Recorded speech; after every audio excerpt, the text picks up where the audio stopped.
చేసినందుకు ఎంతోమంది ఇల్లు కట్టుకుందాం అనుకుంటారు కానీ వారికి ఆ కళ సాకారం కాదు. కానీ దేవుడు సమస్తమును సమకూర్చి ఎందుకంటే ఈ యొక్క సమస్త వస్తువులను దేవుడే ఇలా సమకూర్చి కార్యక్రమం జరుగుతుంది. ఇది యెహోవాగుము, దీనిని కాపాల్సిన నీతి మంతులు ప్రవేశిస్తారు.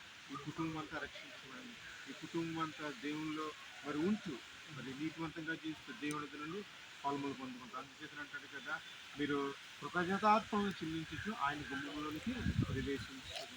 మీరు దేవుడు చేసిన మేలు ప్రతిదాన్ని బట్టి కృతజ్ఞత చెల్లిస్తుంది.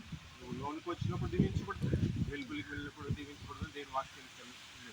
దేవుడు మరి ఈ కుటుంబాన్ని రిట్రీట్గా నడిపించాడు.